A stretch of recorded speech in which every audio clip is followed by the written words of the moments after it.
Hello, my name is Rafi Andika Prasetya, and today I'm going to talk about what eating disorder is. The purpose of this speech is to, of course, inform to some people that don't know what eating disorder is, and I hope this topic will help a lot of people that still don't know about eating disorder is. So let's move on.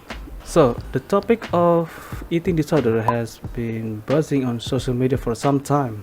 For example, the model participant they told the media about their depression after entering modeling industry and experiencing eating disorder. And it turns out it's a pressure for them. Furthermore, the pressure they receive caused them to stress, and because of them unable to lose weight, and because of that they have eating disorder. Now, what is eating disorder? Okay, maybe for some people already know and some other don't. And let me explain it to you. So, it can be called mental disorder when a person eats food. Usually, sufferers will eat food in amounts of 2 liters or even very much that often occurs in individual obsession with weight or body shape. Individual with eating disorder may begin by restricting what they eat or eating in larger volumes that than is normal for them. The need to have a complete control of one's food quickly becomes overwhelming, resulting in severe food restriction or overreacting. Eating disorders aren't always about restricting one's food intake and how many calories they wish to get. Many people believe they must be a certain size or form, demonstrating physiological side of eating disorder. Now, can we underestimate eating disorder? Okay, maybe, but for some people, that is not a big deal. But let me tell you something: eating disorder is a poison, a murder. When you look in the mirror and you believe and you are not attractive enough, and you will be under pressure, and it's a secret that you can't stand to reveal, and but you want someone to know it. And there are several types of eating disorder, including anorexia nervosa, bulimia nervosa, and binge eating. Now let me explain each of them. Anorexia nervosa is a condition in which person believes they are enormously overweight.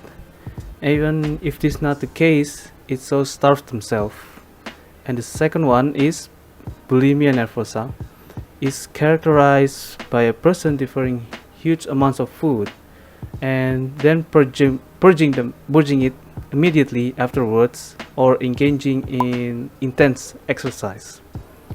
Binge eater appears to be comparable to a person who suffer from bulimia nervosa, but they do not purge and are frequently overweight. Some environmental factors can have an impact on an individual's eating disorder. An individual with an eating disorder may also suffer from depression or anxiety issues. Eating disorders can have devastating effects on the body, resulting in life-threatening complications such as heart failure, renal failure, and even death. Now, how do they recover from eating disorder?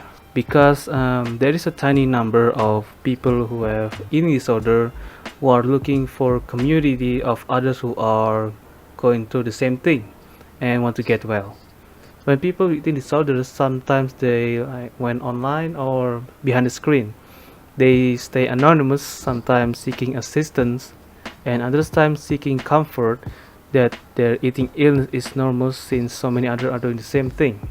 Social media not only influence eating disorder, but it is also one most significant aspect of today's society, how people perceive themselves.